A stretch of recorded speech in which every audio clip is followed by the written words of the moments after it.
Campus లో job రాలేదు, startup పెట్టేస్తాడు వాడు. అంటే నీ సొంతగా నువ్వు ఉద్యోగం తెచ్చుకోలేకపోయావు, నువ్వు 10 మందికి జాబ్ ఇచ్చేద్దామని రెడీ అయిపోయావు. ఇది ఆంటర్ప్రినర్స్ కుండే పెద్ద జబ్బు. వాడు ఒక ఐడియా అనేసుకుంటాడు, ఓ నలుగురు కాఫీ షాప్ లో కూర్చుంటారు, లేకపోతే ఎక్కడో మంది అవుతూ అరే ఇది చేయాలరా మామ అనుకో, దానికి ముగ్గురు తోడవుతారు. అరే అరే కరెక్టే. బేసిక్ గూగుల్ సర్చ్ వాడు ఏదో చేస్తాడు, ఏవి దొరకవు.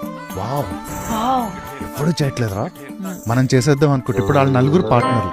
ఇండియాలో ఒక 90% of the startups fail because మనకి ఆరంభ సూరత్వం చాలా ఎక్కువ. ఫస్ట్ విజిటింగ్ కార్డు రిచ్ గా ఒకటి ప్రింట్ చేసుకోవాలి, luxurious office space, branded T shirts, logo, merchandise. Successful startups అమ్మా ఎంత అవసరమో అంతే ఖర్చు పెడతారు. ఇప్పుడు మీరు చూడండి, mark Zuckerberg, you name it అండి, ఇలాన్ మస్క్, ఒకటే కలర్ టీ షర్ట్, దాన్ని మినిమల్ బ్రాండింగ్ అంటారు. ఎందుకంటే అదొక డిసిప్లిన్.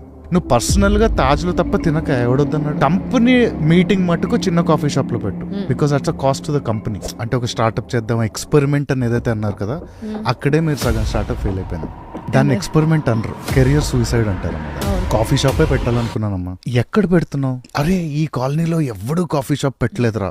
ఫస్ట్ రెడ్ ఫ్లాగ్ అదే. ఇప్పుడు బ్లింకిట్ ఉంది కదా అని జెప్టో వాడు ఆగలేదు, జెప్టో వాడు వచ్చాడు కదా అని ఇన్స్టామార్ట్ ఆగలేదు. అంటే కొన్ని ఇక్కడ దొరకకపోతే అక్కడ ఆర్డర్ చేసుకుంటాను. There is enough business in India, enough market in India. ఈ రోజు యునిక్నెస్ అనేది రేర్, కానీ యునిక్ గానే ఉండాలని చెప్పి కొత్త కొత్త ప్రాబ్లమ్స్ క్రియేట్ చేసి దానికి స్టార్ట్అప్లు చేయడం మటుకు దారుణం.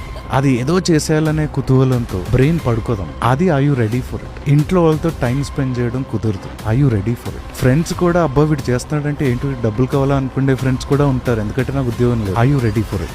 I you ready for it.